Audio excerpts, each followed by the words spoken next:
SSLC ವಿದ್ಯಾರ್ಥಿಗಳೇ, ಈಗ ನಾವು ವರ್ಗ ಸಮೀಕರಣಗಳು ಪಾಠದ ಮೇಲೆ ನಿಮ್ಮ ವಾರ್ಷಿಕ ಪರೀಕ್ಷೆಯಲ್ಲಿ ಬರುವಂತಹ 2 ಅಂಕದ ಪ್ರಶ್ನೆಯನ್ನು ಚರ್ಚೆ ಮಾಡೋಣ.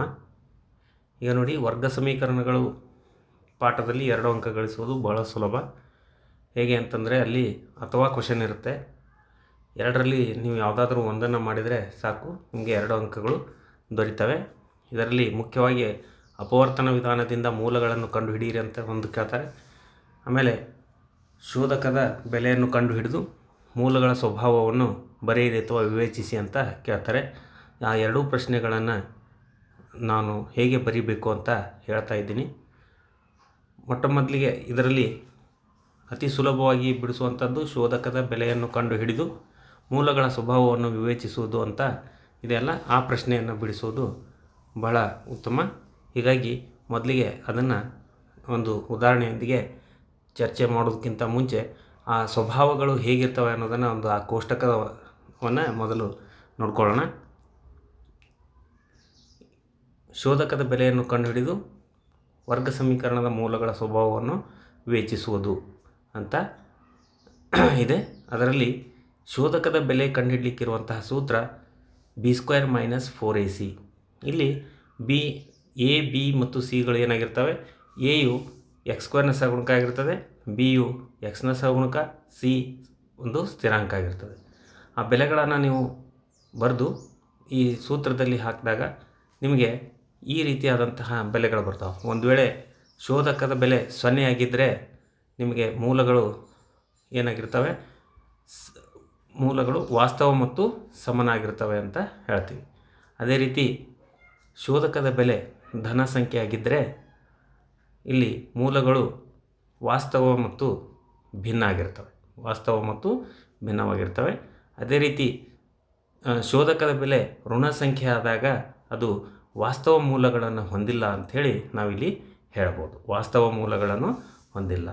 ಈ ಕೋಷ್ಟಕದ ಆಧಾರದ ಮೇಲೆ ನಿಮಗೆ ಇಲ್ಲಿ 1 ಅಂಕದ ಪ್ರಶ್ನೆ ಸಹಿತ ಕೇಳುವಂತಹ ಸಾಧ್ಯತೆ ಇದೆ. ಇಲ್ಲಿ ನೀವು 1 ಅಂಕ ಗಳಿಸಲಿಕ್ಕೆ ಈ ಒಂದು ಸ್ಲೈಡು ಉಪಯೋಗಕ್ಕೆ ಬರ್ತದೆ.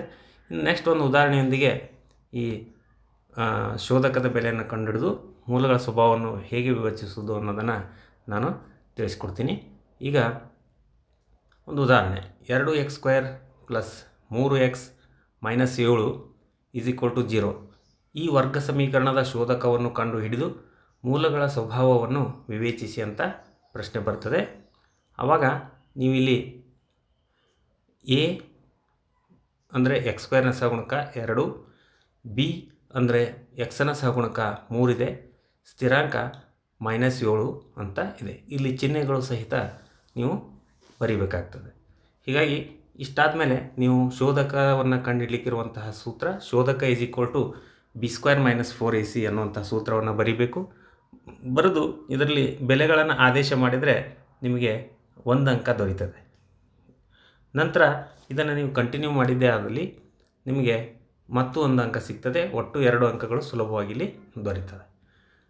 ಈಗ 3ರ ವರ್ಗ 9 ಆಗ್ತದೆ. ಆಮೇಲೆ ಇಲ್ಲಿ -4ರ ಮುಂದೆ ಒಂದು ಮೈನಸ್ ಇದೆ, ಆಮೇಲೆ 7ಕ್ಕಿಂತ ಮುಂಚೆ ಒಂದು ಮೈನಸ್ ಇಂಟು ಮೈನಸ್ ಪ್ಲಸ್ ಆಗ್ತದೆ. ಹೀಗಾಗಿ ಇಲ್ಲಿ 9 + 4 × 8 8 7 56 ಅಂತ ಆಗುತ್ತೆ. ಹೀಗಾಗಿ ಇವುಗಳನ್ನು ಕೂಡಿಸಿದಾಗ ನಿಮ್ಗೆ ಇಲ್ಲಿ 65.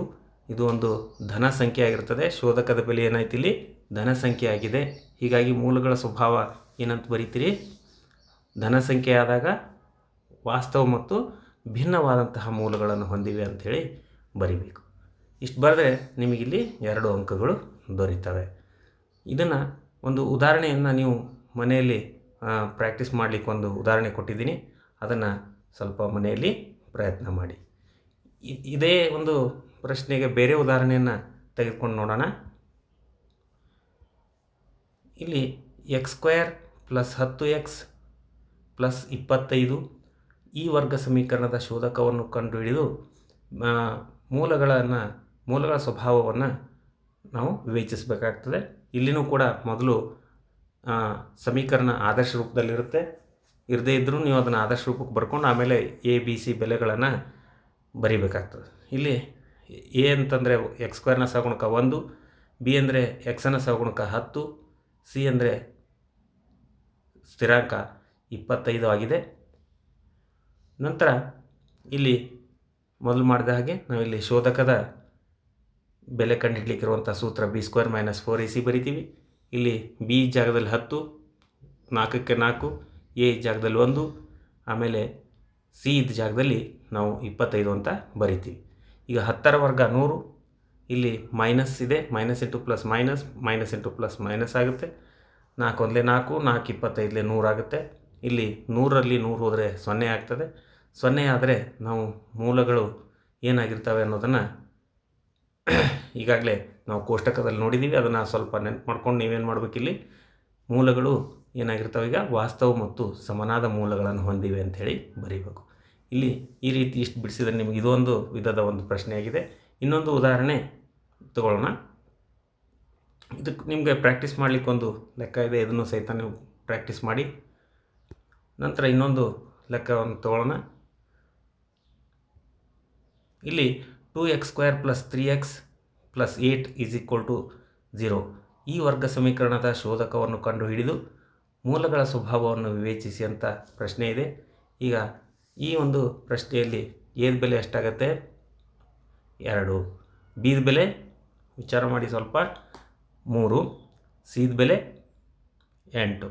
ಈ ಬೆಲೆಗಳನ್ನು ಬರೆದು ಸೂತ್ರ ಯಾವ್ದು ಬರಿತೀರಿ? ಶೋಧಕ = b² - 4ac ಆ ಸೂತ್ರವನ್ನು ಬರೆದು ನಂತರ ಆ ಬೆಲೆಗಳನ್ನು ಇಲ್ಲಿ ಆದೇಶ ಮಾಡ್ತೀರಿ. ಬಿ ಜಾಗದಲ್ಲಿ ಏನು ಹಾಕ್ತೀರಿ? ಈಗ 3 ಹಾಕಬೇಕು, ಎ ಇದ್ದಲ್ಲಿ 2 ಹಾಕಬೇಕು, ಸಿ ಇದ್ದಲ್ಲಿ 8 ಹಾಕಬೇಕು. ನೋಡಿ ಇಲ್ಲಿ 3² - 4 × 2 × 8 ಅಂತ ಆಯಿತು. ಹೌದಾ? ಇದನ್ನು ನಾವು ಈಗ ಬಿಡಿಸಿದಾಗ 3ರ ವರ್ಗ 9, ಆಮೇಲೆ 4 2 8, 8 8 64 ಆಯಿತು. ಇಲ್ಲಿ ಒಂದು ಪ್ಲಸ್ ಒಂದು ಮೈನಸ್ ಇದೆ, ಹೀಗಾಗಿ ಇಲ್ಲಿ ನಾವು ವ್ಯವಕಲನ ಮಾಡಬೇಕಾಗ್ತದೆ. ಹೀಗಾಗಿ 64ರಲ್ಲಿ 9ಅನ್ನು ಕಳೆದಾಗ 55 ಅಂತ ಬರ್ತದೆ. ದೊಡ್ಡ ಸಂಖ್ಯೆ ಚಿಹ್ನೆ ಮೈನಸ್ ಇರೋದ್ರಿಂದ ಇಲ್ಲಿ ನಾವು -55 ಅಂತ ಬರಿತೀವಿ. ಈಗ ಇಲ್ಲಿ ನಮಗೆ ಶೋಧಕದ ಬೆಲೆ ಏನಾಯಿತು? ಋಣ ಸಂಖ್ಯೆ ಬಂದಿದೆ. ಹೀಗಾಗಿ ಇದು ಋಣ ಸಂಖ್ಯೆ ಆದಾಗ ನಾವಿಲ್ಲಿ ಏನಂತ ಹೇಳಿ ಬರಿತೀವಿ? ಮೂಲಗಳು ವಾಸ್ತವ ಮೂಲಗಳಾಗಿರೋದಿಲ್ಲ. ಹೀಗಾಗಿ ನಾವಲ್ಲಿ ವಾಸ್ತವ ಮೂಲಗಳನ್ನು ಹೊಂದಿಲ್ಲ ಅಂಥೇಳಿ ಬರಿತೀವಿ. ಇಷ್ಟು ಬರೆದರೆ ನಿಮಗಿಲ್ಲಿ ಕೂಡ 2 ಅಂಕಗಳು ದೊರೀತವೆ. ಮತ್ತು ಇದಕ್ಕೆ ನಿಮಗೆ ಪ್ರಾಕ್ಟೀಸ್ ಮಾಡಲಿಕ್ಕೆ ಒಂದು ಲೆಕ್ಕವನ್ನು ಸಹಿತ ಇಲ್ಲಿ ಕೊಟ್ಟಿದ್ದೀನಿ. ಇದನ್ನು ಸಹಿತ ನೀವು ಪ್ರಾಕ್ಟೀಸ್ ಮಾಡಿ, ನಿಮಗೆ ಎಕ್ಸಾಮ್ಗೆ ಹೆಲ್ಪ್ ಆಗುತ್ತೆ.